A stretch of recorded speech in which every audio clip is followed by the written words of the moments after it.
You attended seminars, and you said your reason there was to learn more about yourself. Yeah. My experience has been people attend seminars, especially self-development seminars, to look for the answer. They want to know, what is it out there I can learn so that I can be more successful? That wasn't your motivation? No, oddly enough. And I think probably you're right. I think that's what most people are looking for. I think they're looking for an answer outside of themselves, and they're never going to find it. I think by this time I realized it was something in me. I met a man here in Toronto. He was one that originally got me involved in studying this, Ray Stanford. And he told me if I didn't like the results I was getting in my life, that I was going to have to change me because they were my results. And he said, if you're going to change you, you're going to have to find out something about yourself. And that seemed to make sense. I don't think it was an earth-shattering idea. It wouldn't give anybody a brain hernia, but it made a hell of a lot of sense to me. So I started to study myself. I found most people don't know who they are. They really don't. What do you mean? I mean, I know my name, I know my age, I know where I live. Yeah, that's not what you, else though. Is there? You know, that's what just size, it. If you ask the average person who they are, they'll give you their name. They'll say, I'm Bob Proctor, but I'm not. Bob and Proctor are two words. My parents give them to me. They're called names, but it's not me. It's my name. Then somebody will say, well, this is me, but this isn't me either. It's my body. Like, you never phone down here to the studio and say, body won't be in today, it's sick. Okay. You know, we don't say am hand or am leg. It's my hand, my leg, my body, my name. Who am I? Well, that's an interesting question. And I believe if a person will start to study that and look for the answer, they'll find it. See, I think we live simultaneously on three planes of understanding. We're spiritual creatures, we have an intellect, and we live in physical bodies. Okay. But because we lack awareness or understanding of who we are, we're totally locked into a physical world, and we let things outside of us control us. 95% of the population are reacting to life. They're not really living at all. Okay. And would you call that one of the barriers to success? Oh, there's no question about it. I think there's two barriers. Success is a funny word. Nightingale had a great definition for it. He said a person's successful if they know where they are, and they know where they're going, and they're progressively moving in that direction. He said that success was the progressive realization of a worthy ideal. Anyone that has a goal and they're moving towards it, they're successful. Most people think that you're successful if you have a lot of money. Quite often you have a lot of money if you're successful, but it isn't. I wouldn't say Mother Teresa has a lot of money. Okay. You know, but she's a pretty successful lady. So it's... okay, so that barrier to success... Well, there's a couple of them. Okay. I think there's two barriers. One is our conditioning. The conditioning that takes place in our subconscious mind from the time we're infants. All we can do is act and talk like the people around us. That's why we learn the language we learned. If there was 10 languages spoken in our home, we'd learn 10 languages without any trouble. There's usually one, and that's the only one we ever learn. And we grow older and we think, oh, I couldn't learn another language. We could learn 100 if we wanted to. You can do anything. But I think we're conditioned. We have a real strong conditioning, usually with not some very good ideas. And then that's the barrier that's inside us. The one that's outside of us is our environment. We have a tendency to act like everybody around us. And if you think about this, it does make a lot of sense. Because if you study statistics, 95% of the people live their entire life and never live the way they want to live. Do you know that 95% of the population in this country, let's say in North America, the richest continent in the history of the world, they'll work productively, let's say for 40 of their 65 years, and they'll end up with hardly any money. Well, there's got to be something wrong. So there's not much... 5% of the people end up financially comfortable or independent. Are you trying to depress us, Bob? Because that's... No, actually, I think it's quite an exciting idea, because you see, the idea behind it is that anybody can win, anyone at all. But if we start studying these statistics, I think we'll arrive at the conclusion, geez, I better start thinking for myself rather than follow everybody. Most people, they get a job, they look around, they see how everybody else is doing their work, and they start doing it the same way. They should stop and think, I wonder if any of these people know what they're doing. You know, is there a better way to do it? But don't we have a need to fit in? I mean, we don't want to stand out. We don't want to get fired. We don't want to make waves. Exactly. Just fall into line. You know, take a number. Be like everybody around. You know, that'd be great in the animal kingdom. But human beings aren't supposed to live that way. I think we should make a few waves. We should maybe stand out, be different. Not for the sake of being different, but because we are different. We all think different thoughts. And I believe we should start to think and build images in our mind of what we'd like to do and then set out and do it. Okay. Emerson did that, Edison did that, Marconi did that, Samuel Morse did that, Buckminster Fuller did that. We could go on and on and on. Okay. They were different. They stood out. They made a few waves. Okay. You started with you saying you started with a search for yourself to try to find out more about yourself, and you were somewhat successful along the way. Well, I didn't start it like that in the beginning. I started out, I wanted to earn a lot of money. I figured if I had enough money, I was going to cure all my problems. I found that that wasn't true. I earned a fair amount of problems or money, and I seemed to have more problems. But I after working at this for a few years, I decided that the real answer is get to know yourself a little better. Okay. And I don't think you have to go off in the Himalayas and become a guru to. Okay. What did you do to learn about yourself? You said you went around as many seminars. I attended seminars. Okay. I went and listened to different speakers who taught something about the mind. I think the answer is in our mind if we'll start studying and trying to understand our mind. Okay. Let me get back to you if I can. What did you learn about Bob Proctor during that study? Well, I learned that the biggest part of me you'll never see. It's non-physical. And what you see here in the physical body is nothing but the physical manifestation of the higher side of my personality. And of course that's true with you, and Nancy's on the camera. It's true of everyone. And what we have to study, I think, is how does this non-physical part of my mind work? What happens when I think? Where do thoughts come from? How was this chair built? Somebody had to think. Thoughts are everywhere. And we pull thoughts into our mind and we build pictures or images in our mind. Okay. What we want to understand is that's a non-physical side of ourself that's doing that. If I can build an image of something in my mind, I'm quite capable of building a physical replica of it in my world. So if I build an image of me as a happy, relaxed person, I can live like that. If I build an image of myself as being prosperous, I can become prosperous. So if we think rich, we will be rich. Absolutely. We're already rich, just short of money. Okay, those of us that like to acquire more money and or happiness or whatever we see success, those of us that want to reach the goals that we've set for ourselves, we do it first by... Well, the first thing you do is sit down and decide what you want. If it's money you want, how much money? Lots of money. Well, nobody knows how much lotsa is. Okay. So you've got to be specific. Okay. You write down on a card exactly what you want. And you carry that card around and read it often.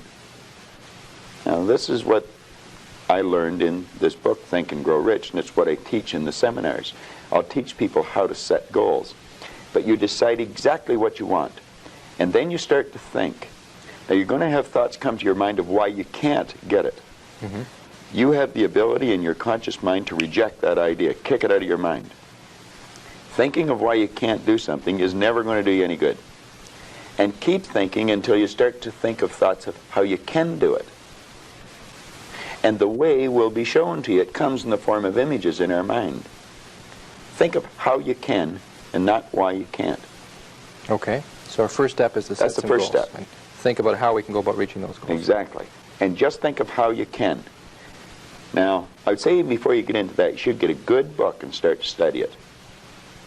Select a person who is already doing something that you'd like to do. Get to know that person. Mm-hmm. Go to the experts for advice. Don't ask the person next door, your mother, father, brother, or the guy that works beside you, because they don't necessarily know. There's no point in asking a person how to earn a lot of money if they're only earning $10,000 a year. They don't know. If they knew, they'd probably be earning a lot. It's like, don't go to a sick doctor if you want to get healthy. Okay. So you find someone that you can go to for advice. Get a real good book and lock into that book and start to study it. Like, I've had this one that looks like a Bible, but this is Napoleon Hill's book, Think and Grow Rich. I've been reading this thing now for 23 years. I'll probably read it for another 23 years. I got another good book that I brought over here today. It's called The Power of Your Subconscious Mind. Now, I'm not getting a commission for selling this. The author's dead now. He's been gone for a couple of years. But Dr. Joseph Murphy wrote this book, The Power of Your Subconscious Mind.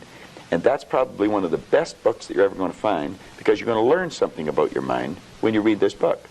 Okay. Now, I read a lot of books. I've got probably 1,000 books sitting in my den at home in my library.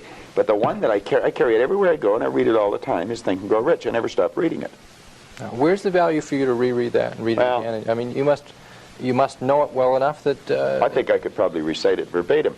But the secret is, I once read in a book where it said, when you read a good book through the second time, you don't see something in it that you didn't see before. You see something in yourself that wasn't there before. You see, when I read this, I create a greater awareness. Let me just read you one line out of here, 2 lines. Okay.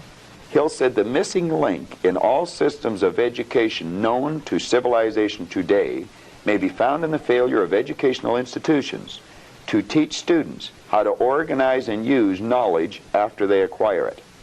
He went on to say that we should understand the real meaning of the word educate. It's not going to a brick-and-mortar edifice for 25 years. Okay. That's gathering information. You'll probably develop your memory, but I would question how well you develop your mind. And I'm not against education because I encourage my children to go to school, as we know it. Now, he said the word education comes from the word educo. And he says it's derived from the Latin word educo, meaning to induce, to draw out, or to develop from within.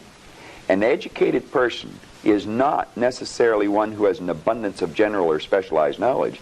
An educated person is one who has so developed the faculties of their mind that they may acquire anything they want or its equivalent without violating the rights of others.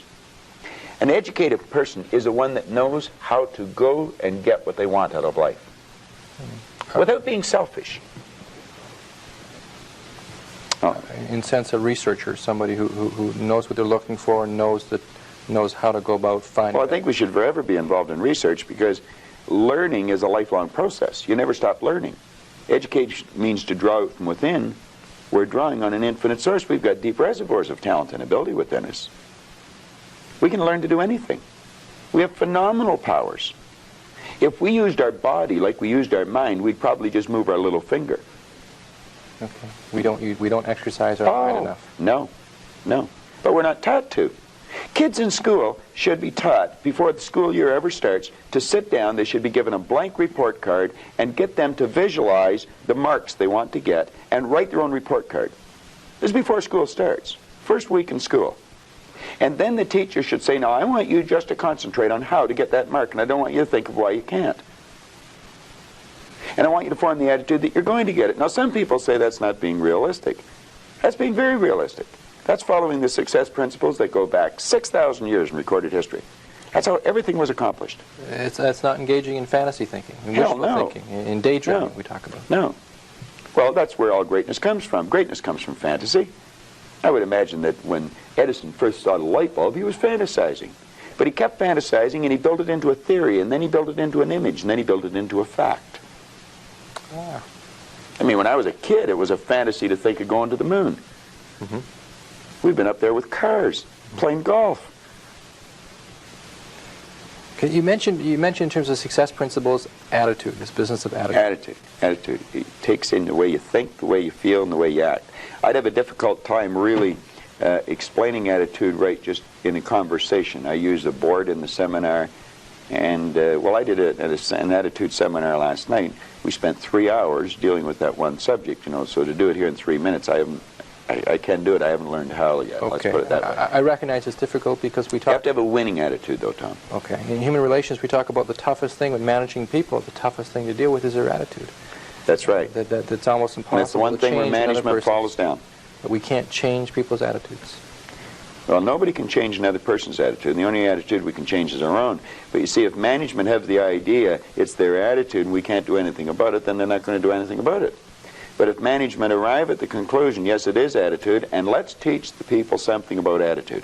Let's teach them something about themselves. Let's make them realize that they're worth something, that they're valuable, that the greatest resource we've got. Companies spend about 65% of every dollar that comes in goes back out on employees and wages and benefits, and yet management knows less about employees than anything else. They know more about the gadgets and the widgets than they do about the people. Okay, so your suggestion is we develop a winning attitude. Absolutely. Can you define that for me, first of all? What is a winning attitude? Well, if we can understand, let me digress for a second. The whole universe operates by laws, and there's a law of opposites. It's called the law of polarity. Everything has its opposite. There's a right and a left side. There's a front and a back, an up and a down, a hot and a cold, positive and negative, yin the yang. You know, well, you can think negative or you can think positive, but you can't think both at the same time. You're only going to think one way at one time. And we have to train our mind to think or look for the positive or the good in things. There's good in everything. There's no such thing as no good. Car broke down on the way over to the station. There's something good about it. There's something good about it. Now, you may have to look to find out what it is. Okay. Yeah.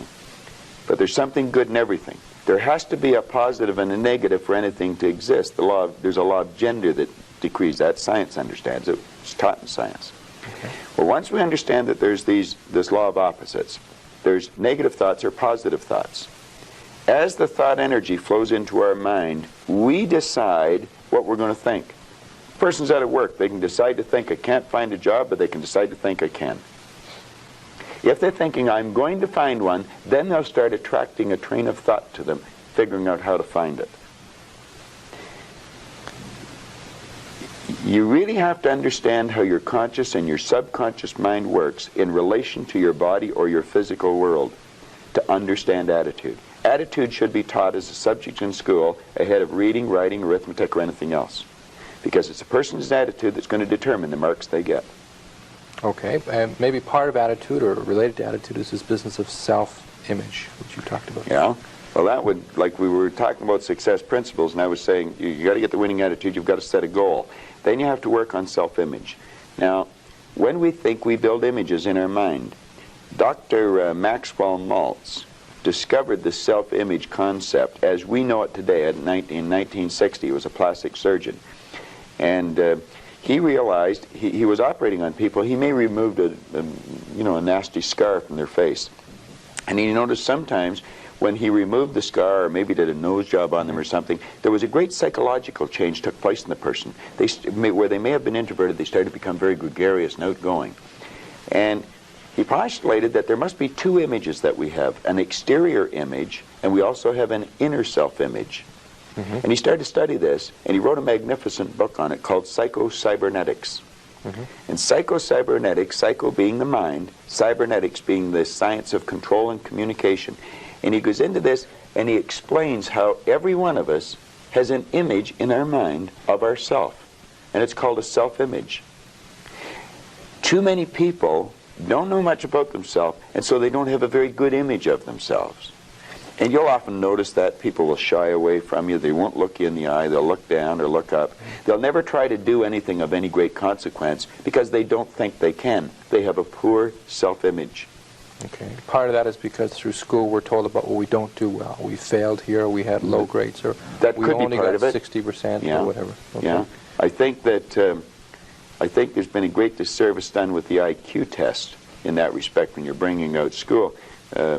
Binet, the Frenchman, back around the turn of the century, invented the IQ test, and then we brought it over from Stanford over here, and we'll test a person's intellect, and then we'll brand them good, bad, smart, not, and that's not true. We can change IQs by changing self-images. Mm-hmm. But yes, if we're told we're not very good, you're just like your dad, you're a bum, you're never going to do well, you didn't go to school, you can't win. Okay. Well, that's all false. We can do anything. And we should be encouraging a child. Give them a pat in the back rather than a kick. Okay, what can we do? Members of our viewing audience right now, most of us walk around with some degree of a self-image. Is that fair to say? We all have a self-image. Okay, would you say most of us have a negative self-image to some degree? Well, let's say we can all improve our self-image. Okay. I don't care how good your image is, you can improve it. Okay, how can we improve it? Something specific. How can we go about making our self-image more positive? Well, again, you're getting into a whole day seminar. If I could give you just a simple tip on it, if a person would sit down and let their body relax, totally relax, okay, and then start to visualize in their mind, see themselves the way they want to see themselves. Which may take a good deal of thought, since we're not well, sure you if that relax, person- yeah. I mean, in terms of how we want to see ourselves. Maybe we don't know how we want to relate it to something specific. Somebody we admire, maybe? Or, possibly. Somewhere we'd like to see yourself down the road? Okay. Yeah. See how you'd like to live your life. See yourself living it that way. Okay. Now, understand that that's a picture in your mind. When you pick up a book, the book is nothing but a picture that an author has painted in words. Van Gogh, the great artist, was asked one time how he did such beautiful work. He said, I dream my painting, and then I paint my dream. They get the picture on the mind, and then paint it on the wall or on the canvas.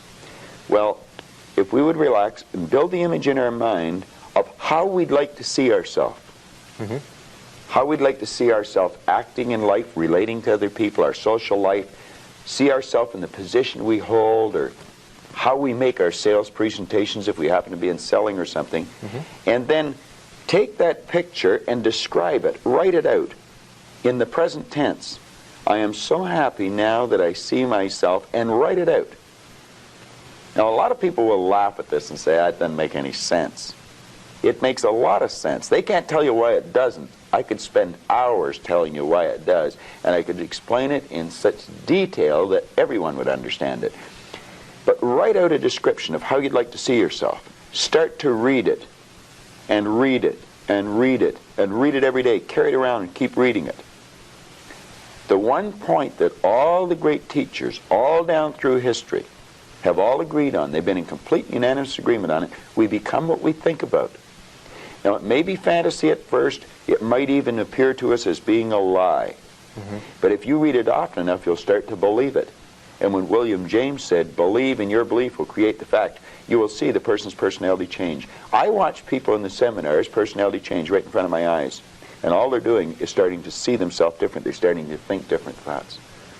So our thoughts control our actions? Oh, there's no question about it. No, our thoughts control our feelings. Okay. Our feelings control our actions. All right. And we control our thoughts? Absolutely. Or we can control our thoughts? We can control our thoughts, yes.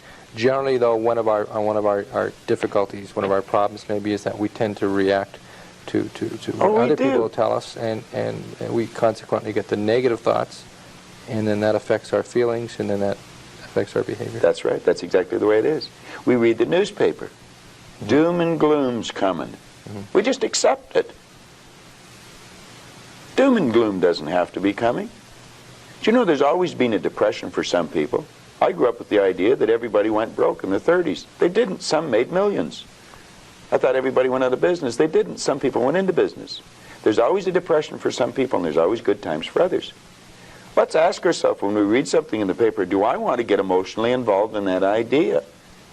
If it's a negative idea, I don't want to get emotionally involved with it. I don't read the paper that often. I do, but I don't dwell on it. You don't get emotionally involved in it when you see other when an idea comes into your mind, whether somebody else tells you or whether you read it in the paper, we should reason with it. Ask ourselves, will that idea help me get to where I want to go? If it won't, reject the idea. Okay. All right. Bob, I appreciate it. Our half hour's gone by already. Went fast. Very quickly. Those that are interested in learning more about your philosophy of success, and I know you do give very specific tips on what they can do to become more successful, are welcome to attend your seminars. Absolutely.